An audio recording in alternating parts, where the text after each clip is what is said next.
தமிழர்களின் number one choice Tamil matrimony. Summer வந்தாச்சு. What's your plan for this holiday?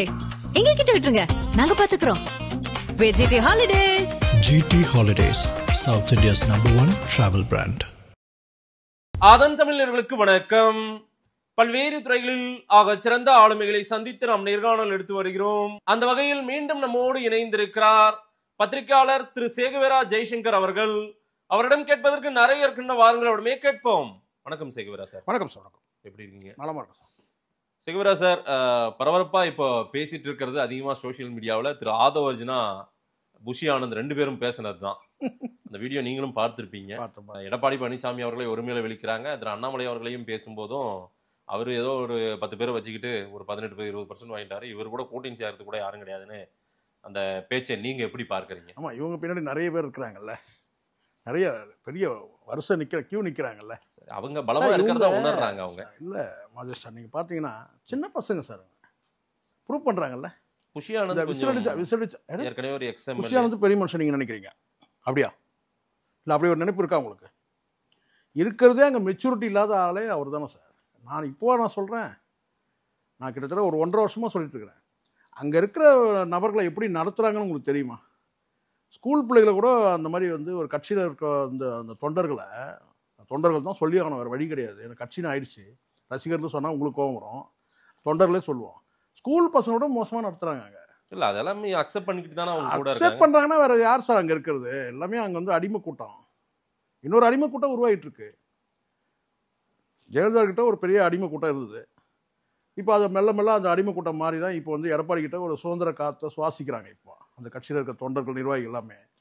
அதே மாதிரி இப்போ வந்து இவங்க எம்ஜிஆர் மாதிரி இல்லை, ஜெயலலிதா மாதிரி வேணால் சொல்லிக்கலாம். இந்த விஷயத்துக்கு சொல்கிறேன், இந்த அடிமைப்படுத்துகிற விஷயத்துக்கு சொல்கிறேன். விஜய் நாலேஜோட தான் இது நடக்குது. விஜய்க்கு நாலேஜ் இல்லைன்ற, நான் நாலேஜோட நடக்குது கிடையாது. விஜய்க்கு எந்த நாலேஜுமே இல்லை. ஒரு அரசியல் கட்சிக்கு தலைவர் மாதிரி அவர் பேசுறாரு, நண்பா நண்பி ப்ரோ சொல்லுங்க. இல்லை சார், அது சினிமா மோகத்தில் அந்த கூட்டம் கூடின கூட்டம், அந்த கூட்டத்தை எப்படி வசீகரப்படுத்தணும் தெரிஞ்சு வச்சு பண்றாங்க சார். வசீகரப்படுத்துறது நீங்க அதோட சினிமாவோட முடிஞ்சிடுச்சு, படம் ஓடுறதுக்கு வந்து முடிஞ்சு. இப்ப எப்படி இந்த நண்பா நண்பி ப்ரோன்றதெல்லாம் அது அவருடைய லாங்குவேஜ், அது அப்படியே அவரு பழக்கப்படுத்தி இருக்காரு, அப்படியே அவர்களை தன்வயப்படுத்தி இருக்காரு. இதுக்கு முன்னாடி அப்படியான பேச்சுக்கள் கிடையாது. நீங்க எந்த கூட்டத்தை வேணா நீங்க எடுத்து பாருங்க. நான் சொல்றது ஒரு சினிமா நடிகனா, ஒரு ஸ்டாரா அவர் வந்து நிறைய கூட்டங்கள் நடத்திருக்காரு. அங்க வந்து பாத்தீங்கன்னா நண்பா நண்பி இந்த வார்த்தையெல்லாம் கிடையாது. இல்ல சார், இது திரைமோகத்தால் அவருக்கு உருவான கூட்டம். இந்த கூட்டம் அதை அந்த மோகத்திலேயே அவர் அரசியல் படுத்தணும்னு நினைக்கிறார். அரசியல் படுத்தினா நீங்க என்ன ஆகணும்? ஒண்ணு தோழர்கள் சொல்லுங்க. சரி, நீங்க தோழா தோழின்னு கூட சொல்லக்கூடாது. தோழர்ன்றதே வந்து பாத்தீங்கன்னா வந்து பெண் பால் ஆண் பால் இருவரையும் சேர்த்தே குறிக்கும் சார். தோழர்ன்ற வார்த்தை அதான் நாகரிகமான சார், அது அவங்க ஸ்டைல் சார். அது சரி, அது இல்ல ஸ்டைலுக்காக நான் ஸ்டைலுக்காக சொல்லல. முதல்ல நான் விஜய் கிட்ட முடிச்சு உங்ககிட்ட வரேன். இவங்க சின்ன பசங்க ரெண்டு பேருமே. நான் அப்படிதான் சொல்வேன். நான் அப்படிதான் சார். இங்க எல்லாருக்குமே இங்க நம்ம பாக்குறோம்ல சார், இப்போ எவ்வளவு அப்படி என்ன நீங்க இல்ல நான் காமராஜர் காலத்துல இருந்து நம்ம பாக்குறோம்ல அவருடைய அணுகுமுறைகள். சிலது நேரில் பார்க்க முடியல கூட காமராஜருடைய வந்து வீடியோக்கள் நம்ம பார்க்குறோம். அது இன்னைக்குள்ள டெக்னாலஜிக்கு அண்ணா பேசுனதை பார்க்குறோம், எம்ஜிஆர் பேசுனதெல்லாம் நம்ம நேரடியாக எம்ஜிஆர் காலத்துலேருந்து நம்ம வந்து மேடை பேச்சை நம்ம பார்த்துட்டு வரோம். இப்போ நீங்கள் சொல்லுங்கள் இவங்களுடைய பேச்சுகள். முதல்ல விஜய் வரைக்கும் பேசுங்க முதல்ல, அப்புறம் இந்த ஏற்கனவே இங்கே வந்து பார்த்தா தருதலைகள் இருக்கிற கட்சி தான் அது. நான் அப்படிதான் சொல்லுவேன். நீங்க என்ன சார், நீங்க மெச்சூரிட்டியா இப்ப நீங்க ரெண்டு பேரும் இப்ப நீங்க சரி நீங்க சரி விஜய் விட்டுருங்க. இவங்க ரெண்டு பேர் சகஜமா ரோட்ல போகும்போது ஒரு சார் உங்களுக்கு அறிவு வேணாம். முதல்ல இங்க எல்லாமே வந்து இப்போ இன்னைக்கு உள்ள டெக்னாலஜி வந்து பாத்தீங்கன்னா வந்து எங்க கேமரா இருக்குன்னு சொல்ல முடியல, அப்படி இருக்கு. வீட்டுக்குள்ளேயே நிலைமை எப்படி இருக்குன்னு சொல்ல முடியல, அந்த மாதிரி தானே இருக்கு இன்னைக்கு உள்ள நிலைமை. ஏற்கனவே நம்ம பார்த்துருக்கிறோம், பல அமைச்சர்கள் சிக்கிட்டு இருக்கிறாங்கல்ல, பல விஐபிகள். நீங்க வந்து ஒரு பொது இடத்துல நடந்தானே வரீங்க, நீங்க என்ன ரூமுக்குள்ளேயே இருக்கிறீங்க நீங்க பேசுறதுக்கு? நீங்க பாருங்க, ஏற்கனவே நம்ம சார் மேடையில உட்காந்து மைக்கில் உட்காந்து பேசும்போதே மைக் இருக்கிறது தெரியாம சில நேரங்களில் பேசி தலைவர்கள் சிக்கலாயிருக்கு. ஆமா ஆமா, நீங்க பேசிட்டு வரீங்களா, ஏதாவது கொஞ்சமாவது பக்குவம் இருக்கா? ஒரு யதார்த்தமாவே பேசுறவரு, அவருடைய பாணியே இப்படிதான். அதுதான் இப்போ பதார்த்தம் ஆயிடுச்சு. யதார்த்தமா பேசுறதுதான் இப்போ பதார்த்தம் ஆயிடுச்சு. நான் தான் சொல்றேன்ல, நீங்க வந்து ஒரு பொறுப்புல இருக்கிறீங்க சார். நீங்க எப்படி பேசிட்டு வரீங்க ரெண்டு பேரும் சொல்லுங்க. ஒரு கட்சியில ஒரு பொறுப்பு, ஒரு பெருந்தன்மையான பேச்சுகள் வரணும் சார். நீங்க 4 சவத்துக்குள்ள கூட பேசக்கூடாது. நீங்க 1-to-1 இருக்கும்போது கூட நீங்க பேச முடியாது. எங்க இன்னைக்கு உள்ள டெக்னாலஜிக்கு 1-to-1 விஜயும் ஆதவர்ஜுனா மட்டுமே இருக்கிறான்னு வச்சுக்கோங்க, அப்போ கூட நீங்க ஒருமையில பேச முடியாது. இதுல என்ன உங்களுக்கு பெரிய நக்கல் என்ன? நீங்க அப்படியே உங்களுக்கு அப்படியே நீங்களே வந்து தனியா தான் நிக்க போறீங்க. நான் சொல்றது நடக்குதா இல்லையான்னு பாருங்க. உங்களோட கூட்டணிக்கு யார் வர போறாங்க நீங்க சொல்லுங்க, இன்னைக்கு சொல்லுங்க, இன்னும் ஒரு 6 மாசம் கூட கழிச்சு கூட சொல்லுங்க, யாரும் வரப்போறது இல்லை. எடப்பாடி பழனிசாமி அவர்களை எள்ளி நகையாடுகிறாருன்னா இவரே ஒரு பக்கம் அதிமுகவோட அலைன்ஸுக்கு பேசினார், கடந்த காலங்களில் காத்திருந்தாரு, அதிமுகவிலே சேர முயற்சித்தாரு அப்படின்னு எல்லாம் சொல்றாங்களே. இவங்களுக்கு நோக்கமே, நான் ஆதவர்ஜுனா மட்டும் நான் சொல்றேன், அவருக்கு நோக்கம் என்ன? ஆதவர்ஜுனாக்கு நோக்கம் என்ன? அவருக்கு ஒரே ஒரு எம்பி ஆகணும் சார், அவ்வளவுதான். ஒரு எம்பி ஆகணும் அவருக்கு, அதுதான் அவருடைய டார்கெட். விஜய் வந்து கேட்டா விஜய்க்கு ஒரு டார்கெட் இருக்கு இல்லையா? விஜய் வந்து ஸ்ட்ரைட்டா வந்து முதலமைச்சர் ஆயிடணும், நேரடியாக முதலமைச்சர் ஆயிடணும். இவருக்கு வந்து ஒரு எம்பி ஆகணும், அவ்வளவுதான். அவருக்கு ஒரு நிலைமை என்னன்னு கேட்டா, பாண்டிச்சேரிக்கு நம்ம அடிச்சு துரத்தாம இருந்தா போதும், இங்கேயே சுத்திட்டு இருக்கணும். யாரு? புசியானந்துக்கு, முனுசாமி என்கின்ற புசியானந்துக்கு இங்கே சுத்தி வரணும். நிழலா தான் இருக்காரு சார் விஜய். அதுதான் சார், இதை விட்டா வேற எங்க போக முடியும்? அதான் நான் சொல்றேன், ஒரு இதே நேர்காணல பேசியிருக்கேன்ல, அவரை போங்கன்னு சொன்னா அவர் கேட்டா நான் எங்க தண்டவாளத்தை நோக்கி தான் போகணும்னு சொன்ன நபர் அவரு. யாரு? புசியானந்த். அவருக்கு அதை சுத்தி சுத்தி வரணும், இல்லைன்னா கட்சியோட பொதுச் செயலாளர்களுக்கு என்ன தகுதி இருக்குன்னு கேட்கிறேன் நான். ஒரு கட்சி எந்த கட்சினா இருக்கட்டும் சார், ஒரு கட்சியோட பொதுச் செயலாளர் கேட்டாக்கா வந்து பார்த்தீங்கன்னா அவர் எம்எல்ஏ ஆயிட்டாரு. எங்க எம்எல்ஏ ஆகினாருன்னா பாண்டிச்சேரியில் எம்எல்ஏ ஆனார். அது தொகுதி என்னன்னு கேட்டால் 2 தெரு சேர்ந்தது ஒரு தொகுதி, வார்டு கூட கிடையாது. அது கேட்டா அவர் முன்னாள் சட்டமன்ற உறுப்பினர், முன்னாள் சட்டமன்ற உறுப்பினர்.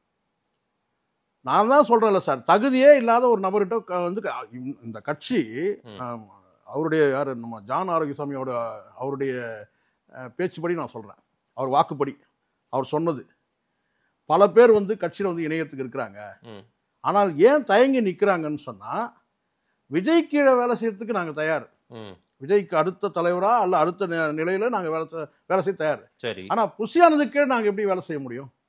அவங்க பல பேர் மாற்று கட்சி வந்து இணையக்கூடியவர்கள், அவங்க சொல்லக்கூடியது என்னன்னு கேட்டா, புசியானதுக்கு நாங்க எப்படி சார் வேலை செய்ய? சார் விஜயின் முகமாக அங்கு பெரிய அளவுக்கு அறியப்படுறவர் முகம்லாம் கிடையாது சார், முகம் தான் அவனுக்கு, விஜய்க்கு தான் முகம் இருக்குல்ல, அப்புறம் என்ன இவர் என்ன முகம்? முறைவாசல் சொல்லிட்டு போங்க, விஜய்க்கு முறைவாசல் பண்றவர். இதெல்லாம் சொன்னா உங்களுக்கு இந்த மீடியால போறது கஷ்டமா இருக்கும். என் லாங்குவேஜ் நான் அப்படிதான் சொல்வேன். முறைவாசல் தான் நாங்க பண்ணிட்டு இருக்கிறாரு. அவர் என்ன பெரிய புரிதல் இருக்கு அரசியல் பத்தி, தமிழ்நாடு அரசியல் பத்தி தெரியும், என்ன தெரியும்? இதோ பேசுறாங்களே என்ன அதான் பார்த்தோம்ல, அதான் உரிமையில பேசுறாங்கல்ல. அண்ணாமலை பத்தி வந்து ஒரு நீங்க அரசியல் கட்சி தலைவர் தாண்டி அவருக்கு வந்து ஒரு குவாலிஃபிகேஷனுக்கு ஐபிஎஸ், நீங்க எப்படி பேசுறீங்க? புசியானந்த் வந்து அண்ணாமலை பேச முடியுமா? நான் கேட்கிறேன். எடப்பாடி பழனிசாமி அவர் வந்து அவர் தவழ்ந்துனா வரட்டும், முட்டி வெட்டினா அது அவங்க உள்ளுக்கு உட்கட்சி, அது பிரச்சனை. ஆனாலும் வந்து கேட்டா அவர் கீழ்நிலையிலிருந்து எந்த நிலையை வந்து எட்டி இருக்கிறாரு, வந்து ஒரு முன்னாள் முதலமைச்சர், ஒரு கிளைக்கழக செயலாளராக இருந்து அரசியல்ல வந்தவர். புசியானது யாரு? இந்த ஆதவர்ஜுனா யார்? அதை சொல்லுங்க. ஆதவர்ஜுனா பேசலாமா? தகுதி இருக்கா? நம்ம நேரடியாக சொன்னா கேட்டா அந்த லாட்டரி சீட்டை தவிர வேற என்ன தெரியும்? அந்த அடையாளம் தானே இருக்கு. ஆதவர்ஜுனா பெரிய இன்னும் அப்படியே அரசியல் சாணக்கியன்.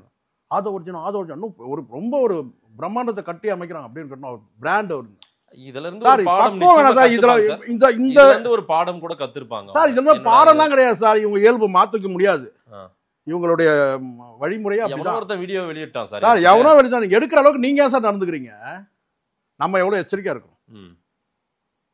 நீங்க வந்து முதல்ல வந்து அடிப்படையிலேயே உங்களுக்கு வந்து ஒரு அடுத்தவங்களுக்கு மரியாதையோட பேசணுன்ற அந்த பக்குவம் இருந்ததுன்னா இப்படிலாம் நடக்காது.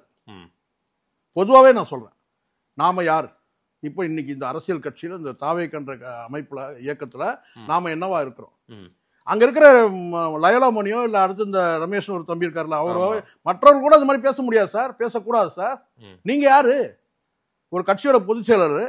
2 பேரும் வர ஸ்டைல பாருங்க, பேசிட்டு வர ஸ்டைல பாருங்க. மனசுல வந்து அவர் வந்து கர்ம வீரர் காமராஜர், இவர் வந்து மூதறிஞர் ராஜாஜி. அப்புறம் எனக்கு ரொம்ப சொல்லிடுவேன், ஏன்னா ஒரு பக்குவம் வேணாம் சார். இப்ப புரியுதுங்களா? அங்க அதனால தான் நான் விஜய் கிட்ட போனேன். இல்ல தலைவர்கிட்டயே விமர்சனம் பண்ணி பேசுறாங்கன்னா அதை விட உயர்வா இருக்கிறதா அவங்க நினைக்கிறாங்களே. அப்படி கிடையாது, நீங்க நினைக்கிறது கிடையாது. இவங்களுக்குள்ள ஒரு மிதப்பு இருக்கு. என்னன்னு கேட்டீங்கன்னா, அப்படியே ஓட்டெல்லாம் அப்படியே இல்லைன்னா 18% தான் சார் விமர்சனம் பண்றாங்க. அப்ப இவங்க நினைப்பு என்னவா இருக்கு? அப்படியே 25% அள்ளிடுவாங்க. 20-21% இப்பவும் கடைசி தேர்தல்ல. ஆனாலும் ஆவரேஜ் ஒரு 25% ஏடிஎம்கே இருக்கும். நீங்க எங்க வந்து தாவேக சொல்றீங்கன்னு நினைச்சிட்டேன் நான். இல்ல நான் ஏடிஎம்கே சொல்றேன். 20 ஏன்னா அவங்க ஒரு கற்பனையில இருக்காங்க. ஹார்ட்கோர் அதிமுக வாக்குகள்னு ஒரு கூட்டம் இருக்குது, பட்டி தொட்டி எங்கும் இருக்கு, கிராமந்தோறும் இலைக்கு தான் ஓட்டு போடுவோம்னு சொல்ற ஒரு கட்சி அது. அந்த கட்சியை இவர் விமர்சனம் பண்றாரு. அதே போல பாஜக இன்னைக்கு வளர்ந்து இன்னைக்கு ஒரு 18% அவங்க வாங்கி காட்டிட்டாங்க சார். ஆமா, அவங்க 10 பேரை வச்சு நாம் தமிழர் சேர்த்துங்க, நாம் தமிழர் 8% வாங்கிருக்கு. இந்த கட்சிகளை இந்த மூன்று ஏடிஎம்கே வரட்டும் வந்து என்டிஏவா இருக்கட்டும், இங்க இந்த சைடுல இவங்களுடைய வந்து நாம் தமிழர், இந்த 3 கட்சிகளுமே விமர்சனம் பண்றதுக்கு தகுதி இருக்கான்னு கேட்கிறேன். ஒரு தேர்தலை சந்திக்கிறீங்க, உங்களுடைய வாக்கு வங்கியை நீங்க ப்ரூவ் பண்ணவே இல்ல. இல்ல அவர் இந்த வாய்ஸ் ஆஃப் காமன் ஒன்னு பண்றாரு. என்ன பண்றாரு? அது அவருடைய கணக்கு சார். இப்ப நான் கூட ஒரு டைரி ஒன்னு ரெடி பண்ணிப்பேன் வீட்டுல. நானே கூட ஒரு கணக்கு போட்டு இல்ல ஒரு சிஸ்டம்ல போட்டு உட்காந்துட்டு நானே ஒரு பர்சன்டேஜ் போட்டுட்டே வருவேன். நான் அதான் செய்யணும். இப்போ நான் ஒரு சிஸ்டம் நம்ம வந்து ஒன்னு ஓபன் பண்ணி ஒரு பேஜ் ஓபன் பண்ணி நான் ஒரு புள்ளி ஒரு எடுத்தேன்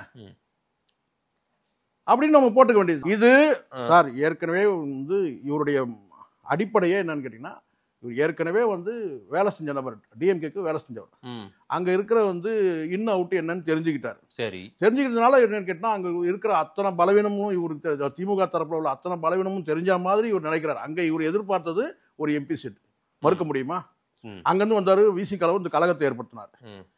அங்க ஒரு கூட்டணியில ஏதாவது ஒண்ணு பண்ண, அதுல வந்து திரும்ப ரொம்ப அனுபவசாலி, ரொம்ப பக்குவமா அவர் என்ன செஞ்சாரு, அண்ணன் திரும்ப வந்து இவர் லாபகமா கிட்டத்தட்ட வெளியேற்றின கதை தான் வச்சுங்களேன்.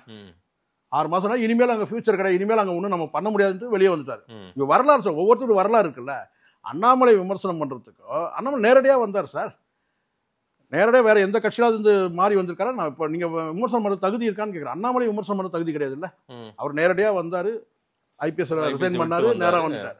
இன்னைக்கு அவர் வந்து மாநில தலைவராக இருக்கிறாரு, இல்ல அதை தாண்டி போறாரு, இல்ல மீண்டும் கூட நாளைக்கே தலைமை நினைச்சா மீண்டும் கூட அவர் பதவி கொண்டாங்க. அவரை விமர்சனம் பண்றதுக்கு உங்களுக்கு தகுதி இல்லைல்ல. அதே மாதிரி இந்த பக்கம் வாங்க, சீமானை வந்து விமர்சனம் பண்ண முடியும், பண்ண முடியாது, பண்ணல. ஆனால் இவங்களை பண்ணும்போது தானே அவங்களும் அப்படித்தானே வந்துடும். நீங்க 18% 21 தகவலையும் அண்ணன் சீமான் இது குறித்து அவர் புரணி பேசியிருக்காரு. இதுக்கு போய் என்கிட்ட என்ன கருத்து கேக்குறீங்க? இல்ல என்னைய அதிமுகவோடு கூட்டணி சேருங்க, நான் உங்களுக்கு துணை முதலமைச்சர் வாங்கி தரேன்னு ஆதரவு சொன்னதாக சொல்றேன். அதுதான் நான் சொல்றேன்ல. இப்போ வந்து சமீப காலமாவே சீமானுடைய நடவடிக்கை வந்து பாத்தீங்கன்னா கொஞ்சம் பக்குவப்பட்டு போகுது. சில கேள்விகளை தவிர்க்கிறார். நீங்க வேணா பாருங்க. நான் ஏற்கனவே ஒரு இதுல பேசணும் சொன்னேன். இந்த பத்திரிகையாளர் சந்திப்புல வந்து நிறைய வந்து இவர்கிட்ட போட்டு வாங்குற மாதிரி இருக்கு. அதாவது ட்ரிகர் பண்ணி தூண்டி விட்டு அவர்கிட்ட வந்து நிறைய கொட்டினோம்னா அதை வச்சு வந்து ஒரு அரசியல் ஓடிக்கிட்டு இருக்குது. அதனால இப்போ வந்து பாத்தீங்கன்னா இந்த வழக்கு, இந்த சுப்ரீம் கோர்ட் இந்த போயிட்டு வந்த இதெல்லாம் இருக்கு இல்லையா, அதுக்கு பிறகு வந்து பாத்தீங்கன்னா ரொம்ப எச்சரிக்கையா பேசுறாரு. எதை கேட்டாலும் வந்து ஒரு லாபகமா வந்து அதுக்கு பதில் சொல்றாரு, பக்குவமா பேசுறாரு, புரிஞ்சுக்கிட்டாரு. இவங்க வந்து பத்திரிகையாளர் நம்மளை வந்து தூண்டி விட்டு இவங்க ஏதாவது நம்ம வாயில வந்து அதை வச்சு வந்து உருட்டுறாங்க அப்படின்னு எல்லாத்துக்கும் கேள்வி. அதனாலதான் இப்போ ஒரு கேள்வி சமீபத்தில் ஒரு கேள்வி கேட்டாரு. இந்த கேள்வி ஏன் என்கிட்ட கேட்குறீங்கன்னு கேட்டார். கமல் சம்பந்தப்பட்டது. இதுக்கு முன்னாடி அப்படி கிடையாது. நீங்க என்ன கேள்வி கேட்டாலும் சீமான் கிட்ட பதில் இருக்கு, இப்போ கூட பதில் சொல்ல முடியும். ஆனா இந்த கேள்வி ஏன் என்கிட்ட கேட்குறீங்கன்னு சொல்லி கேட்கிறாரு. எச்சரிக்கையா இருக்கிறாருன்றது தான் அங்க பொருள். சரி, அதனால இப்போ இவங்க 21%யும் 18%யும் விமர்சிக்கிறவங்க அதே பார்வை தானே வந்து சீமான் அவர்கள் மீதும் இருக்கும். சீமான் 8% வாங்கினாருன்னா 21% விமர்சிக்கிறாங்க. சரி, இன்னும் தாழ்வாதான் இப்ப புரியுதுங்களா? ஏன்னா இவங்களுக்கு என்ன நினைப்புன்னா ஒரு எடுத்ததுமே 25% போயிடுவோம், அப்படி ஒரு கற்பனை இருக்கு. சரி, ஏன்னா ஜான் ஆரோக்கியசாமி 19% சொன்னார், 21% சொன்னது வந்து பிரசாந்த் கிஷோர். ஆனா அதை விட குறைவாதான் சொன்னவர் யாரு? ஜான் ஆரோக்கியசாமி. இது எனக்கு தெரியும், அவர்கிட்ட பேசுனதான் எனக்கு தெரியும். இப்போ வந்து பாத்தீங்கன்னா இவர் என்ன சொல்லிருப்பாரு கேட்டா 30% சொல்லிருப்பாரு விஜய் கிட்ட. 30னா ஏறக்கூடிய முட்டாள் தானே சார். முட்டாள் கிட்ட எப்படி வேணாலும் சொல்லி நம்ம மாத்த முடியல. யார் முட்டாள்? விஜய் தான் நான் சொல்றேன் சார். சார் நீங்க அறிவாளியா இருங்க, நீங்க அறிவாளி. இப்ப நான் சொல்றேன், அதுக்கு ஒரே ஒரு உதாரணம் சொல்றேன். நீங்க உண்மையிலேயே அறிவாளி இருந்தா உங்களுடைய அணுகுமுறையை நீங்க பாருங்க. ஆரம்பத்துல நீங்க அரசியலுக்கு வந்து நீங்க அரசியல் பேசுறீங்கல்ல, நீங்க முதல்ல கொண்டு வாங்க சார். ஒரு இக்கு போடலாமா வந்து ஆரம்பிச்சிருக்கு சார் சிக்கலங்க. ஆமா, இக்கு போடலாமா வேணாமான்னு கூட உங்களுக்கு தெரிய வேணாம். அங்க எஸ்எஸ்சி இருந்தா அந்த இக்கு பிரச்சனை வந்திருக்குன்னு நினைக்கிறீங்க? நீங்க வந்திருக்காது. அதுதான் அனுபவம்ன்றது. ஒண்ணு படிப்பறிவு இருக்கணும், இல்ல அனுபவ அறிவு இருக்கணும். அங்க வந்து பாத்தீங்கன்னா இக்கு போற பிரச்சனை கேட்டா வந்து ஜான் ஆரோக்கியசாமிக்கு லாங்குவேஜ் பிரச்சனை. அவர் தெலுங்கு. போல கடைசி இருங்க, ஜான் ஆரோக்கியசாமி பேரை ரெடி பண்ணிட்டார் தமிழக வெற்றி கழகம். அங்க இக்கு வரணுமா வேணாமான்றத பொதுச் செயலராக சொல்லி இருக்கணும். அங்க விஜய்க்கு தெரியலனா கூட பொதுச் செயலராக சொல்லி இருக்கணும். அவருக்கு தெரியுமா தெரியாது? அவருக்கும் தெரியும். அதுதான் நான் சொல்றேன். அங்க நான் வந்து சும்மாலாம் போற போக்குல அப்படி அடிச்சுட்டு போல, முட்டாள்றதுக்கு பல உதாரணம் எனக்கு இருக்கு, என்கிட்ட இருக்கு. கடைசியா வந்த அந்த நித்தி ஆயோக் அறிக்கையில கூட வந்து அவர் ஒரு 3-4 பக்கம் திமுக விமர்சனம் பண்ணி அந்த அறிக்கையில கூட கடைசி பகுதியில வந்து பாஜக ஆளாத மாநிலங்கள்ல இருந்து யாருமே போல, இவர் மட்டும் தான் போயிருக்காங்க.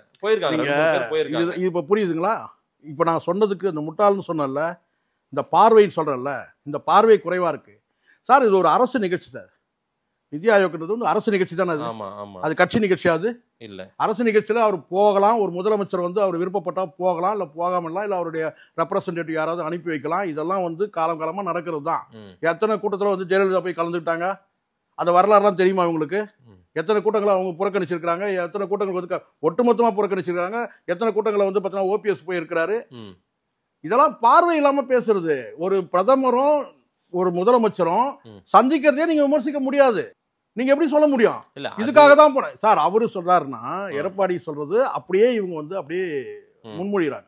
எடப்பாடி என்ன பார்வையில சொல்றாரோ அதை சொல்றாங்க. ஆனா எடப்பாடியும் தாழ்வாதான் நினைக்கிறாங்க சார். இவங்க அதுதான் சொல்றாங்க. ஒரு விஷயத்துல நீங்க அவரை ஃபாலோ பண்றீங்க. எடப்பாடி என்ன சொன்னா அதுதானே இவரும் சொன்னாரு, விஜயும் சொன்னாரு. இவர் வந்து போனது கேட்டா வந்து குடும்பத்தை காப்பாற்ற பலவீனத்தை அடிப்படையில போனாருன்னு சொல்லிட்டு, முதலமைச்சர் ஒரு அரசு நிகழ்ச்சியில அவங்களுக்கு கொடுக்கப்பட்ட அந்த முக்கியத்துவம் கருதி வந்து கேட்டீங்கன்னா அந்த அந்த பொறாமை, இந்த ஆற்றாமை வந்து வெளிப்படுத்தினார் அவர். ஏன்னா முதலமைச்சருக்கு அங்க நம்ம எதிர்ப்பு அரசியல் பண்றோம், கூட்டணியில வச்சுட்டு இருக்கிறோம், அங்க வந்து இவர் வந்து முதலமைச்சருக்கு இவ்வளவு முக்கியத்துவம் கொடுக்குறாங்களேன்றது அது அவருடைய பார்வையை அவர் சொல்றாரு. அதை அப்படியே தானே நீங்க காப்பி பண்றீங்க. உங்களுக்கும் தனி பார்வை இல்லையே. அவர் சொன்னதானே நீங்களும் சொல்றீங்க. எப்படி இருக்கும் இந்த பையனும்? இந்த நான் தான் சொல்றேன், ஏற்கனவே சொல்லிட்டேன், ஒரு நல்ல நாள் பார்த்து கட்சியை கலைக்கணும். இதுங்களெல்லாம் வச்சுக்கிட்டு கட்சியை சார், நான் மீண்டும் கூட நான் சொல்றேன், எனக்கு வந்து நான் நியாயமா நேர்மையான ஐஆர்எஸ் அதிகாரி ஒரு அது ஆமா வந்து என்ன பண்ண போறாரு இவரு. என்கிட்ட ஜான ஆரோக்கியசாமி சொன்னதெல்லாம் அப்படியே இங்க தமிழ்நாட்டில் ரிட்டையர்டு உச்சபட்சமா சொன்னாரு. என்கிட்ட ரிட்டையர்டு ஜட்ஜஸ் எல்லாம் வெயிட் பண்றாங்க இவருடைய அப்பாயின்மெண்ட் கேட்டு. ஐஏஎஸ் ஐபிஎஸ் எல்லாம் வெயிட் பண்றாங்க விஜயோட அப்பாயின்மெண்ட் கேட்டுன்னு. இங்க இப்பதான் ஒருத்தர் வந்து பாத்தீங்கன்னா வந்து ரிசைன் பண்ணிட்டு வராரு. அவரும் வந்து இங்க யாருக்கு ஆப்பு வைப்போம்னு சொல்லிட்டு இப்பவே அங்க தள்ளுமுள்ளு நடக்குது. ஆதவர்ஜனாவுக்கு ஏதாவது பிரச்சனை ஆயிடுமோ, இல்ல வந்து புஷியானது வந்து பிரச்சனை ஆயிடுமோன்னு சொல்லிட்டு அங்க வந்து ஒரு குழந்தைய மாதிரி டீல் பண்றாங்க சார் விஜய அந்த கட்சியில. பல விஷயங்கள் அவர் நாலேஜுக்கே கிடையாது, விஜயோட நாலேஜுக்கே கிடையாது. விஜய்க்கே நாலேஜோட அவர் பார்த்து எல்லாம் தெரிஞ்சுக்கணும். அரசியல் நாலேஜ் இல்லாதனாலதான் இந்த விஜய் நாலேஜுக்கு இதை கொண்டு போக மாட்டாங்க. கவனத்துக்குன்னு சொல்றேன், நாலேஜ்ன்றது வேற. அரசியல் அறிவு இல்லாதனால விஜயோட கவனத்துக்கே வந்து பல விஷயங்கள் போறதில்ல. இதுக்கு நம்ம பேசலாமா பேசலாமா, இதுக்கு ரியாக்ட் பண்ணலாமா வேணாமா, அது இவங்களுக்குள்ள அந்த டிஸ்கஸ் நடக்குது. எந்த அறிவாளிகள், இந்த அறிவாளிகள் யாரு நான் சொன்ன பாருங்க, கர்ம வீரர் காமராஜ், முதலமைச்சர் ராஜாஜி, இவங்களுக்குள்ள 2 பேரும் டிஸ்கஸ் பண்ணி அதுக்கப்புறம் வந்து ஜானவரகி சாமி கிட்ட கொண்டு போய் அதுக்கப்புறம் வந்து இவர்கிட்ட கொண்டு போறது. இப்படிதான் நடந்துட்டு இருக்கு டிஸ்கஸே. இந்த மாதிரி தான் இப்படிதான் போயிருக்கு. சின்ன பசங்கன்னு நான் சொல்றேன், மெச்சூரிட்டி இல்லாததான் வந்து நீங்க வயசை வச்சு நீங்க தோற்றத்தை வச்சு பாக்குறீங்க போல இருக்கு. யாரு கிடையவே கிடையாது. 2 பேருமே சின்ன பசங்க தான் அங்க இருக்கிறது. அங்க இருக்கிற லயோலா மணிக்காவது ஓரளவுக்கு நாலேஜ் இருக்கும், நம்ம தான் பாக்குறோம்ல. அங்க முழுக்க இந்த ஒரே ஒரு இந்த காட்சி போதும் சார். அங்க உள்ளுக்குள்ள என்ன லாபி நடக்குது. நேற்றுக்கே முந்தானத்து ஒரு தம்பி சொன்னாரு, என்னன்னு கேட்டா அங்க ஸ்கூல் பசங்களை நடத்துற மாதிரி நடத்துறாங்க சார். உள்ள போனது செல்லெல்லாம் தூக்கி ஒரு ஓரமா வைங்கன்றாங்க, செல்லெல்லாம் வச்சுட்டு வாங்க உள்ள வாங்கன்றாங்க. செல்போன் வச்சது கூட சுதந்திரம் இல்லை. அவ்வளவு உஷாரா இருக்கிற நீங்க, இல்ல அவ்வளவு உஷாரா இருக்கிற நீங்க உங்க முன்னாடி தானே எடுத்திருக்காங்க. அதுவும் எவ்வளவு க்ளோஸா எடுத்திருக்காங்க, நீங்க அதை பாருங்க. அது கிளியரா இருக்கு, வீடியோ கிளியரா இருக்கு. அது இப்போ நான் சொல்றது ஒரு வாரத்துக்கு முன்னாடி சொன்னாங்க, போன வாரம் முழுசா செல்லெல்லாம் உள்ள எடுத்துட்டு வராதிங்கன்றாங்க. அப்போ காரணம் கேட்டா அவங்க உடைமைகளை ஏதாவது எடுத்துட போறாங்கன்றதுதான் இருக்கு. அங்க கட்டிடங்களை பில்டிங் அதை யாரும் எடுத்துடக்கூடாது அப்படின்றது அந்த நோக்கம் தான் இருக்கு. ஏன்னா அந்த மாதிரி தொண்டர்களும் அப்படி இருக்கிறாங்க சார். நான் உட்காந்துருக்க சேர்ல போய் உட்காந்துக்கிட்டு வந்து போட்டோ எடுத்துக்கிட்டு நபர்களை பார்த்தோம் இல்லை நம்ம. ஸோ அங்க வந்து தொண்டர்களும் மெச்சூரிட்டி கிடையாது, தலைவரும். அதனால தான் நான் விஜய் கிட்ட இருந்து ஆரம்பிச்சேன். விஜய்க்கே அந்த அரசியல் ஒருவேளை எஸ்எஸ்சியோட வழிகாட்டுதல் இருந்தாக்கா இவ்வளவு சிக்கல்லாம் இருக்காது, இந்த மாதிரி எல்லாம் நடக்காது. நான் ஒரு இதுக்காக தான் சொல்றேன், நான் வந்து எஸ்எஸ்சியோட வந்து அவரை தூக்கி வைக்கணும்னு தான் கிடையாது, எனக்கு அந்த எண்ணம்லாம் எனக்கு கிடையாது. அடுத்து இப்போ வேட்பாளர்கள் தேர்வுக்கான வேலையெல்லாம் நடந்துட்டு இருக்குன்றாங்க. அதான் 3 பேர் தேர்வு செய்யறாங்களா சார் ஒரு வேட்பாளருக்கு? எதுக்கு 3 பேர்? 3 வேட்பாளர். மற்ற கட்சிகள் 3 செலக்ட் பண்ணி அதுல ஒருத்தர் யார் என்ன எதுக்கு அது எதுக்காக 3 பேர்? அது ஆப்ஷன் இருந்துதான் இருக்குல்ல சார். அப்படி பார்த்தா மற்ற கட்சிகள் பாருங்க, மற்ற கட்சிகள் எந்த கட்சியில இப்படி ஒரு நடைமுறை இருக்கு நீங்க சொல்லுங்க. வழக்கமா போவாங்க, வேட்புமனு தாக்கல் பண்ணுவாங்க. சார் ஒரு உத்தேச பட்டியல் எடுக்கிறதுக்கு இந்த மாதிரி சார் உத்தேச பட்டியல் கிடையாது இது. இது அவங்களுக்குள்ள போட்டி என்ன நீங்க புரிஞ்சுக்காம பேசுறீங்க. நீங்க இப்ப 3 பேருக்குள்ள ஒரு போட்டியை உருவாக்குவாங்க. யார் அதிகமா பணம் கொடுக்குறானோ அவனுக்கு சீட்டு. பணமா? ஆமா ஆமா. எதுக்கு சார் மற்ற கட்சிகள் பணம் வாங்குறது? சார் பாருங்க, திராவிட கட்சிகள் சார் பணம் யார் விஜய் வாங்குறாரு? தலைமை தான் வாங்குது. விஜய் தான் தலைமை. அங்க புஷி ஆனந்த் இவங்க தான் தலைமை. வேற யாரும் இருக்காங்க அங்க? சார் நான் கேக்குற ஒரு கேள்வி. அவங்க ஜனநாயகம் 3 பேர் இருக்கு சார். இப்ப நான் கேக்குறேன், திமுக அதிமுக கிட்ட இருந்து இந்த நாட்டை காப்பாத்த போறாங்க கிழிச்சிருவாங்க இவங்க. நீங்க அப்போ ஊழல் விஷயத்துல வந்து நீங்க அதிமுக நீங்க நழுவ விட்டீங்களோ, நீங்க டிஎம்கே சொன்னீங்கல்ல அரசியல் எதிரி, நீங்க இங்க கொள்கை எதிரின்னு சொன்னீங்க. ஏடிஎம்கே என்ன எதிரி சொல்லுங்க? ஏடிஎம்கே இப்ப ஆட்சியில் இல்ல. ஆட்சியில நீங்களும் அப்படி பேசக்கூடாது. ஆதவர்ஜுனா தான் வந்து அறிவு கட்டத்தனமா பேசணும். நீங்களும் சொல்ல ஆட்சியில இருக்கிறாங்களா? ஏற்கனவே ஆட்சியில் இருந்த கட்சி தானே. நான் 40 ஆண்டு காலம் ஆட்சியில் இருந்து 30 ஆண்டு காலம் ஆட்சியில் இருந்து யாரு அதிகமுறை ஆண்டது? அவங்க தானே.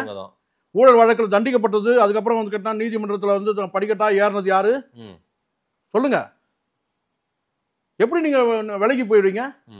அவர் கேட்டா அவர் எதிர்கட்சியா இருக்கிறாங்களா? அவங்கள போய் முட்டாள்தனமான வட்டி கட்டின இந்த சொல்லுவாங்க தெரியுமா, ஜம்ம காலத்துல வட்டி கட்டின பொய்ன்னு பாருங்க. அது மாதிரி வடிகட்டின முட்டாள்தனம் எதுன்னு கேட்டா இதுதான். அவங்க வந்து எதிர்கட்சியா இன்னைக்கு இருக்கிறாங்க. அதனால அவங்கள வந்து எதுவும் பேச தேவையில்ல. சொல்றது யாரு? பெரிய அறிவுஜீவி இல்ல. இப்போ இருக்கிற தலகர்த்தான்னு பாத்தீங்கன்னா விஜய்க்கு அடுத்த இடத்துல புஷி ஆனந்த், ஆதவ் அர்ஜுனா, நிர்மல் குமார், அப்புறம் வந்து நம்முடைய ராஜ்மோகன் போன்றவர். சார் ஒவ்வொருத்தருக்கும் ஒரு ரோலுக்கு. நிர்மல் குமார் என்ன செஞ்சாருன்னா ஒரு 20 யூடியூபர்ல பிடிச்சி யாரெல்லாம் மாற்று கருத்து பேசுறாங்களா, வந்து சேகுவாரா பேசுறானா, மாஜேஷ் பேசுறாரா, ரவீந்திரன், இவங்களெல்லாம் வந்து பார்த்தீங்கன்னா பாடி ஷேமிங் பண்ணுங்க. அசிங்க கருத்தியல் பேசுறதுக்கு ஆள் இல்லைங்க. கருத்தியெல்லாம் ஒரு விஷயத்தை பேசுறதுக்கு அங்கே ஆள் கிடையாது. ஒரு 20 யூடியூபரை பிடிச்சி இப்போது நிர்மல் குமார் அதான் செய்யறாரு. பிடிச்சி என்ன கேட்டால் வந்து அவங்களுக்கு காசு கொடுத்து ஒரு யூடியூப் ஆரம்பிச்சு அதை வந்து அது ஒரு பக்கம் அவர் பண்றாரு. ஆதவர்ஜுனா வந்து பார்த்தீங்கன்னா வந்து அவர் என்ன தேர்தல் வந்து பொறுப்பாளர் தானே அவர் இப்போ வந்து பார்த்தீங்கன்னா ஒரு புது கான்செப்ட் கொண்டு வந்தார். 3 பேரை கொண்டு வந்துட்டு அந்த 3 பேருக்குள்ள ஒரு போட்டியை உருவாக்கி அங்க வந்து பார்த்தீங்கன்னா அந்த சீட்டு வாங்குறதுக்கு பணம் வாங்க போறாரு. இதுதான் உண்மை. சார் கட்சிக்கோ இல்ல நான் தான் சொல்றேன் சார். ஆக மொத்தம் வந்து இப்ப நான் கேட்கறேன் வந்து பார்த்தீங்கன்னா விஜய் இது வரைக்கும் செலவு பண்ணது என்ன? நேரடியா பேசணும். இது வரைக்கும் நடந்த செலவெல்லாம் யாரு பண்ணது? இது எல்லாமே கட்சிக்காரன் கொடுத்தது தான். மாவட்ட பொறுப்பாளர்கள் நிர்வாகிகள் கொடுத்தது தான். விஜய் எந்த கிடையவே கிடையாது. விஜய் ஒரு 10 காசு மாணவர்களுக்கு சார் இதெல்லாம் வந்து பாத்தீங்கன்னா இது வேணா வந்து விஜயோட சொந்த பணமா இருக்கலாம். இதெல்லாம் ரொம்ப சொற்பம். அவருடைய சம்பாத்தியத்துக்கு பாத்தீங்கன்னா மிக மிக மிக மிக மிக சொற்பம். சரி சில்ட்ரன் சொல்லுவாங்கல்ல, இது ஒரு பாக்கெட் மணி. அவருடைய வந்து விஜய் கட்சிக்கு பினான்சியலா இதெல்லாம் அந்த மாவட்ட நிர்வாகிகள் அங்க இருந்து வாங்குறது எல்லாம் புலம்புறானுங்களா சார்? இதுவரையிலும் நீங்க சொல்லுங்க, நீங்களும் பாக்குறீங்கல்ல, எத்தனை பேர் கேட்டா எங்கிட்ட பணம் கேட்டாங்கன்னு சொல்லி பகிரங்கமா குற்றம் சாட்டினாங்க. குற்றம் சாட்டுறதுக்கு ஏதாவது இவங்க கிட்ட இருந்து பதில் இருக்கா? ஏதாவது இவங்க கிட்ட இருந்து அது புஷியானது கிட்ட இருந்தோ இல்ல வேற யாராவது ஒருத்தர் இப்ப மத்ததெல்லாம் பேசுறீங்கல்ல, இன்னொரு கட்சிக்கு அட்வைஸ் எல்லாம் பண்றீங்க, விசிகா என்ன செய்யணும், வக்ஃப் போர்டு விஷயத்துல என்ன செய்யணும், இதெல்லாம் மற்றவங்க எல்லாம் நீங்க பேசுறீங்க. இதுவரையிலும் ஆதவர்ஜுனாவோ இல்ல யாரோ கேட்டா இந்த மாதிரி ஒரு குற்றச்சாட்டு வருதுன்னு சொன்னா குற்றச்சாட்டு சொல்றது யாரு கேட்டா நிர்வாகி. குறைஞ்சபட்சம் கேட்டா பொய்யான குற்றச்சாட்டு சொன்னாலும் அவரை வந்து கட்சியை விட்டு நீக்கிறோம். சொல்லுங்க, எடுத்துக்காட்டுங்க. நீங்க அப்படி இல்ல சார், நீங்க ரொம்ப நேர்மையா இருக்கும். அவங்களை நீக்கிறோமா இல்லையா? யாருக்கு பொய்யான குற்றச்சாட்டு சொல்ற நீக்கிறோமா இல்லையா? அதையும் இல்லாம கடந்து போறீங்கன்னா என்ன பொருள்? அப்போ வாங்குறீங்கன்னு பொருள். திராவிட கட்சிகளும் சரி தேசிய கட்சிகள் எல்லாமே ஒரு வேட்பாளர் எப்படி தேர்வு செய்யணும்னு கேட்டா எல்லாரையும் மொத்தமா வர சொல்லுவாங்க. வர சொல்லிட்டு இருக்குன்னா அவங்களுடைய எல்லா தஸ்தாவேஜையும் கொண்டு போவாங்க. இவங்க பிட் நோட்டீஸ் போட்டது, தலைவரை வர வச்சது, மாலை போட்டது, அது வாங்கினது எல்லாமே கட்சி நிர்வாகத்தோட எவிடன்ஸ் டாக்குமெண்ட்லாம் வச்சிருப்பாங்க, நோட்டீஸ்லாம். அதெல்லாம் காட்டி தான் அவங்க கேட்டால் என்னுடைய கட்சியோட செயல்பாடு என்னது நிரூபிக்கணும். அதுக்கப்புறம் கேட்டால் அது வந்து வழக்கம் போல என்னன்னு கேட்டால் எம்எல்ஏ பிள்ளைகளுக்கு இல்லை வந்து கேட்டால் வந்து வேற யாரும் மாவட்ட தலைவர் செயலாளர் பிள்ளைகளுக்கு தான் கொடுப்பாங்க. இது வழக்கமாக நடக்கும். ஆனால் தேர்வுன்றதுன்னு கேட்டால் ஒரு ஜனநாயக முறைப்படி நடக்கிற மாதிரி ஒரு சீன் கிரியேட் ஆகும். நீங்கள் பார்த்துருப்பீங்க, எல்லா கட்சியும் அதான் நிலைமை. இவங்க வந்து வித்தியாசமா வந்து கேட்டா ஒரு 3 பேரை வந்து இவங்களே வந்து செலக்ட் பண்றாங்கல்ல, அது எதுக்குன்னு கேக்குறேன் நான். அந்த 3 பேரை எப்படி சீட்டு குலுக்கி போட்டு தேர்வு செய்யணும் சொல்லுங்க? சீட்டு குலுக்கி போட்டு யாருன்னு செலக்ட் பண்ணுவீங்களா? அந்த போட்டியை உருவாக்குறாங்க. அந்த 3 பேருக்குள்ள போட்டியை உருவாக்கி அதுல யார் வந்து பணம் அதிகமா கொடுக்குறானோ அவங்களுக்கு தான் சீட்டு. சமீபத்தில் ஒரு சர்வே ஸ்ட்ராட்டஜிஸ்ட் ஒரு ஆய்வு எடுத்திருக்காரு சார். அவரு என்னோடவே பேட்டியில சொல்லும் போது அவர் சொல்றாரு, இன்றைக்கு உண்மையிலே கிரவுண்ட்ல 10-15% வரைக்குமே தொடுது விஜய் கட்சிக்கான வாக்குகள். இப்படியே நீங்க நம்பிக்கிட்டு இருக்க வேண்டியதுதான் சார். இப்படியே இவங்களா இதெல்லாம் வந்து இந்த ஸ்ட்ராட்டஜி ரெடி பண்றாங்கல்ல, பிராண்ட் கிரியேஷனுக்காக அப்படி பண்றது தான். பிராண்ட் கிரியேட் பண்றது, இப்படி வந்து ஒரு மாயை உருவாக்குறது, இப்படி ஒரு டாக் உருவாக்குறது. இல்ல இளைஞர்கள் மத்தியில போய் கேட்டா விஜய் கட்சிக்கு தான் எங்களோட ஓட்டு, விஜய் அரசியலுக்கு வந்திருக்காருல அவருக்கு. நீங்க இன்னும் நமக்கு நாட்கள் இருக்கு சார். நீங்க குறிப்பிட்ட ஒரு இடத்துல ஒரு 10 பேர்கிட்ட மட்டும் போய் எடுத்துட்டு ஒரு சாம்பிள் காட்டி இதெல்லாம் பண்றதெல்லாம் கிடையாது. 5% நான் சொல்றேன், வெளிப்படையா சொல்றேன், 5% வரும். அது ஜான் ஆரோக்கியசாமிக்கு தெரியும். நீங்க இப்போ நீங்க சொல்லுங்க, இப்போ இந்த மாதிரி இப்போ இந்த இந்நேரம் விஜய் அரசியல் வந்து ஒரு தீவிரமான ஒரு கல அரசியல்னா மற்ற கட்சிகள் வந்து எல்லாரும் பிச்சுக்கிட்டு வந்துடணும் சார், விஜய் கிட்ட வந்து சேர்ந்துடணும். விஜய் கிட்ட வந்து பாத்தீங்கன்னா மற்ற கட்சிகள் எதுவுமே டேமேஜ் இது வரைக்கும் எந்த கட்சி டேமேஜ் ஆயிருக்கு நீங்க சொல்லுங்க. விஜய் கட்சி தொடங்குறதுனால யாருக்குமே இல்ல. டிஎம்கே அந்த கூட்டணி ஸ்ட்ராங்கா இருக்கு, ஒரு கட்சி கூடவே போயிடுச்சு, ஒரே ஒரு சீட்டுக்கு பாத்தீங்க, அடிஷனலா ஒரு கட்சி போயிடுச்சு. இப்ப இங்க வந்து பாத்தீங்கன்னா வந்து ஏடிஎம்கேல வந்து யாரு இப்போ வந்து ஏடிஎம்கேல ஒரு தேக்க நிலை இருக்கு, அரசியல் ஒத்துக்கிட்டு தான் ஆகணும். ஒரு அரசியல் வந்து தேக்க நிலை எதனால கேட்டீங்கன்னா பாமக நடக்கிற அந்த உட்கட்சி குழப்பங்கள் அது முடிஞ்ச உடனே அதுக்கப்புறம் அங்கேயும் செட்டில் ஆயிடும். இப்ப அங்க இருக்கிற ஒரு அரசியல் தேக்க நிலை எதனால கேட்டீங்கன்னா பாட்டாளி மக்கள் கட்சி வந்து பாத்தீங்கன்னா என்ன மாதிரி நிலைப்பாடு எடுக்க போறாங்க, அவங்க பிஜேபி குறித்து அவங்க பேசக்கூடிய சில கருத்துக்கள் இதெல்லாம் வந்து அவங்க உள்வாங்கிட்டு இருக்காங்க. அங்கேயும் ஒரு அலைன்ஸ் செட் ஆக போகுது. இவர் கூட சேர்றதுக்கு யார்? இப்ப சீமான் பொறுத்த வரைக்கும் தெளிந்த பார்வையோட இருக்கிறாரு, தனித்து போட்டு. கொஞ்சம் ஒரு சின்ன பாசாங்கு இருக்குது விஜயோட. இப்போ கொஞ்ச நாள் இது நான் உங்களுக்கு மறுபடியும் சொல்றேன், சீமான் பண்றது இது வந்து இப்போ டிப்ளமேட்டிக் அரசியல். முன்ன மாதிரி இப்போ அவர் வாயை விடுறதுக்கு தயாரா இல்லை, வாயை விட்டு சிக்கலாகுது, அது சாதகமாகுது. அதனால என்னன்னு கேட்டா அவர் வந்து இப்போ வந்து பக்குவப்பட்ட ஒரு அரசியல்வாதியா இதுதான் கரெக்ட். சும்மா பேசிட்டு இப்ப நீங்க என்ன செய்யணும்னு நினைக்கிறீங்க, விஜய் வந்து தாக்கி பேசணும், அப்ப அது உடனே வேற யாருக்கோ ஒருத்தருக்கு பிளஸ் ஆகும். அது வந்து அது இப்போ கூட நான் சொல்றேன் கேட்டா அந்த எந்த கேள்வியும் அவர்கிட்ட கேட்கணுமோ அந்த கேள்வி. இப்போ நாம் தமிழோட கட்சியோட நிலைப்பாடை பத்தி கேட்கலாம், ஆனா அவங்க கேட்கறது என்ன கேட்கறாங்கன்னா அனகாபுத்தூர் நீங்க போனீங்களேன்னு சொல்லி அதை பத்தி கேட்டா பரவாயில்ல. இப்ப அனகாபுத்தூர்ல சீமான் வருகை எதிர்பார்க்கறாங்க, அங்க வீடு இடிக்கப்பட்டவங்க சீமான் எப்போ வருவாங்கன்னு கேட்கறாங்க. சரிங்களா, அங்க இருக்கிற மக்கள். இப்ப இங்க வந்து கேட்டா வேசார்படியில் நடந்த விஷயம் என்னன்றது கூட அவருடைய பார்வைக்கு தெளிவா முழுசா போயிருக்குமான்னு சொல்ல முடியாது. அங்க வந்து கேட்டா இந்த மாதிரி வந்து ஒரு தள்ளுமுள் நடந்திருக்கு, அதை பத்தி கேட்கும் போது கேட்டா அப்போ வந்து என்ன மாதிரி பதில் சொல்ல முடியும்? இதுதான் அங்க சிக்கல். விஜய்க்கு எதிராகவும் சொல்ல முடியாது, ஆளுங்கட்சிக்கு ஆதரவாகவும் சொல்ல முடியாது. அப்ப அந்த இடத்துல வந்து கேட்டீங்கன்னா இப்படிதான் இதை வச்சு நீங்க என்ன சொல்லி கேட்டா அப்போ வந்து மென்மையான போக்க கடைபிடிக்கிறாரு. இன்னும் ஒரு சிலர் சொல்லுவான்னு கேட்டா வந்து தாவேகா வந்து பத்தி பேசுறதுக்கு பயப்படுறாரு, இப்படி கூட நம்ம எடுத்து விடலாம். சரி, ஆனால் என் பார்வையில இந்த Valasaravakkam police station, supreme court இதெல்லாம் வந்து வந்த பிறகு இப்போ கொஞ்சம் அவர் கொஞ்சம் உஷாரா பேசுறாரு. சரி, கொஞ்சம் பக்குவப்பட்டு யாரும் ட்ரிகர் பண்ண முடியாது, ஏற்றி விட முடியல. முன்னாடி தூண்டி விட்டாக்கா நிறைய வந்து ஒரு கேள்வி ஒண்ணுதான், பதில் வந்து 10 இருக்கும். இப்போ வந்து ஒரு கேள்வி ஒரு பதில், இதுதான் கரெக்ட். இந்த மாணவர்களுக்கு இப்போ உங்களுக்கு பரிசு கொடுக்கறது, அவர்களை வாழ்த்துவது உள்ளிட்ட நிகழ்வுகள் எல்லாம் நடக்குது இல்ல, அதுல திரு விஜய் அவர்களை சிலர் வானலாவி மைக்க கேட்டு புகழ்றாங்க, அதெல்லாம் நடக்குது. சொல்லுங்க இளைய காமராஜர், சொல்லுங்க, கூச்சப்படுறீங்க, சொல்லுங்க சார். சும்மா போற போல காசா பணமா ஃபாதர் தான் சொல்றாரு சார். அதுதான் சார். இல்ல இது உங்களுக்கு அவங்களா தானே பேசுறாங்க, அவங்களா பேசல, இதுதான் நீங்க பண்றது. நான் ஒரு சின்ன ஒரு இது சொல்றேன் உங்களுக்கு, ஒரு சம்பவம் சொல்றேன். கள்ளக்குறிச்சியில வந்து இந்த கள்ளச்சாராயம் குடிச்சிட்டு இறந்துட்டாங்க ஒரு 63 பேர். அந்த நிகழ்ச்சி வந்து வியூக அமைப்பாளர் இருக்காருல்ல ஜான் ஆரோக்கியசாமி, அந்த நிகழ்ச்சிக்கு போறதுக்கு அவருக்கே தகவல் கிடையாது. சரி, மதுராந்தகம் தாண்டின பிறகுதான் அவருக்கு தகவல் சொல்றாரு. சொல்லிருக்கீங்க. அங்க போன பிறகு அங்க ஒரு ஏற்பாடு நடக்குது, ஒரு அம்மா வந்து கால வந்து விழும் விஜய் கால்ல, அது வந்து புஷியானது ஏற்பாடு பண்ணது. இப்ப புரியுதுங்களா? இதுவும் கூட வந்து பாத்தீங்கன்னா இந்த நிகழ்ச்சிக்கு வரும்போது இதுவும் கூட ஒரு ஏற்பாடு. இளைய காமராஜ் சொல்ல வைக்கப்பட்டது. இதுவும் புஷியானந்தம் பண்றாரு. இது வந்து பிராண்ட் கிரியேஷன் சார், இன்னைக்கு நடக்கிற விஷயம் இல்ல சார். விஜய் வந்து ஒரு சூப்பர் ஸ்டார் மாதிரி, சூப்பர் ஸ்டார்னா ரஜினிகாந்த் ஒருத்தர் தான், அவருக்கு நிகரான ஒரு நடிகரா உருவாக்குறதுக்கு எஸ்எஸ்சி என்னெல்லாம் ஆயுதம் எடுத்தாரோ அந்த ஆயுதத்தெல்லாம் வந்து புஷியானந்தம் பண்றாரு. இப்ப அந்த பாடம் வந்து பிளஸ் இல்ல, பிளஸ் இருக்கு மைனஸ் இருக்கு, அது நம்ம சொல்ல முடியாது. ஏன்னா சில நேரங்களில் வந்து மற்ற நடிகர்கள் மார்க்கெட் இறக்கும் போது அது பிளஸ் ஆயிடுது. மற்ற நடிகர்கள் வந்து ஒரு பெரிய கேப் கொடுக்குறாங்க, அப்போ வந்து வேற ஆளே இல்லாத போது இருக்கிறவங்க தான் அங்க பெரிய ஆளா இருக்க முடியும். அப்படிதானே தவிர சூப்பர் ஸ்டார் ரஜினிகாந்த் ஒருத்தர் தான், அதுல ஒன்றும் கிடையாது. ஆனால் ஒரு பெரிய ஸ்டாரா உருவாக்குறதுல இந்த மாதிரியான தகுதி திருத்தங்கள்லாம் வந்து நடந்திருக்கு. அதை வந்து எஸ்எஸ்சி பண்ணாரு, அதை இப்போ இவர் பண்றாரு. இல்ல சார், புஷியானதே வந்து என்னன்னா எஸ்எஸ்சி பண்ணாருன்னா துல்லியமா இருக்கும், கொஞ்சம் அதாவது அந்த பிசுறு தட்டாம இருக்குன்னு சொல்லுவாங்க. பட் இவருக்கு வந்து பாத்தீங்கன்னா மாட்டிக்கிறாரு. ஆமா, இது பாருங்க இளைய காமராஜர் சார், நீங்க எங்கேயாவது கேள்விப்பட்டீங்களா? காமராஜர்னா ஒருத்தர் தான் சார். காமராஜரோட யாரை சார் ஒப்பிடுறீங்க சார்? தவிர்க்க முடியாம என்ன அனுமதிக்கு பேசுறதுக்கு. காமராஜர் வந்து அவருக்கான வாழ்க்கையே இல்லாம தன்னுடைய வாழ்க்கையை முழுமையா அர்ப்பணிச்சிட்டாரு. மாற்று கட்சியினர் கூட வந்து நீங்க என்னதான் நீங்க ஒரு என்ன கிங் மேக்கரா இருந்தா ஒரு கிங் ஆகவே இல்லை. அவர் நினைச்சுதான் வந்து பிரதமர் ஆயிருக்கலாம்னு கூட சொல்லுவாங்க இல்லையா, ஜனாதிபதி ஆகிருக்கலாம். அவர்கிட்ட கூப்பிட்டு கேட்டாங்களான்னு கேட்டா வந்து உங்களுக்கு ஜனாதிபதி பதவி வேணுமா, கேட்டோம் வேணுமான்னு கேட்கும்போது எனக்கு ஜனாதிபதி பதவி வேணாம், இன்டெகிரல் கோச் ஃபேக்ட்ரின்னு ஒரு கோச் ஃபேக்ட்ரி இருக்குல்ல, ரயில் ஃபேக்ட்ரி, அது வேணும்னு கேட்டாராம். எனக்கு ஜனாதிபதி பதவி வேணான்னு, என் ஸ்டேட்டுக்கு எதாவது செய்யணும் அப்படிப்பட்டவர். அதை தாண்டி தனக்கான வாழ்க்கையில் எனக்கு தெரிஞ்சுக்கிட்டு நான் 2 பேரை பார்க்குறேன் ஒரு முன்னணி தலைவர்களாக. அதாவது தமிழ்நாடு அரசியலை வந்து ஒரு முக்கிய தலைவர்களாக பார்க்கப்பட்டதில் வந்து கேட்டால் வாழ்க்கையே இல்லாமல் போனது ஒன்று வந்து பார்த்திங்கன்னா வந்து காமராஜர், இன்னொன்று வந்து பார்த்தீங்கன்னா அண்ணன் திருமா. இதை மறுக்கவே முடியாது. முக்கிய தலைவர் சொல்கிறேன், மற்றவர் கூட இருக்கலாம், கம்யூனிஸ்டர்கள் கூட இருக்கலாம், ஆனால் முக்கிய தலைவர் 2 பேர்.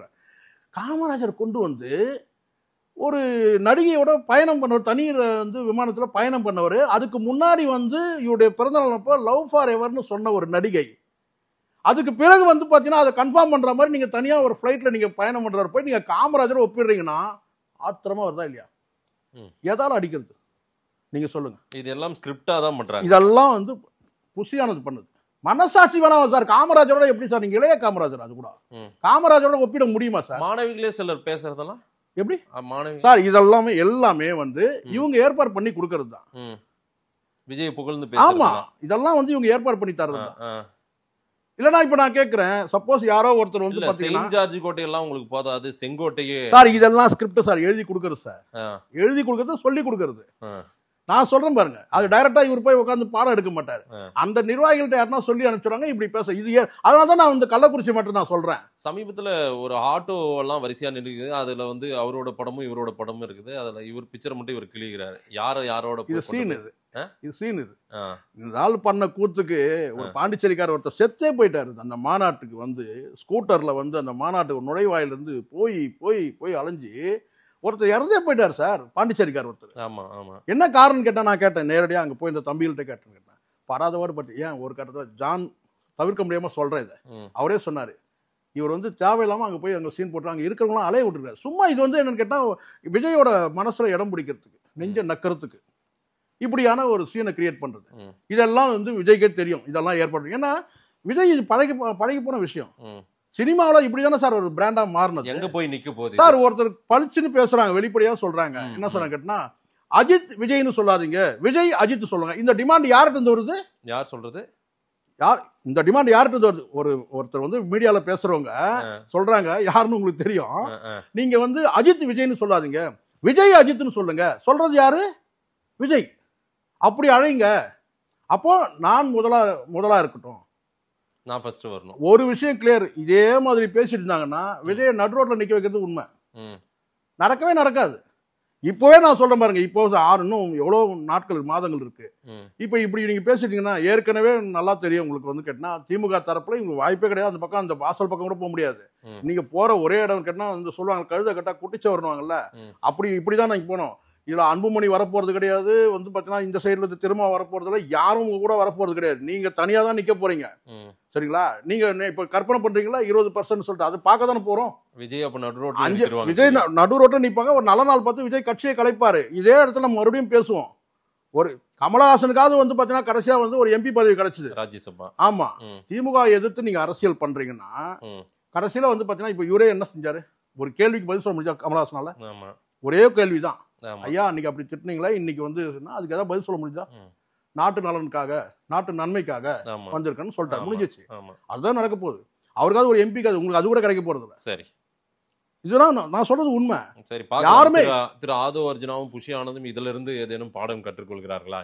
நீங்க விமர்சனமா வைக்கிறீங்க, தெரியாம பேசிட்டதா பார்க்கறாங்க ஒரு கூட்டம்.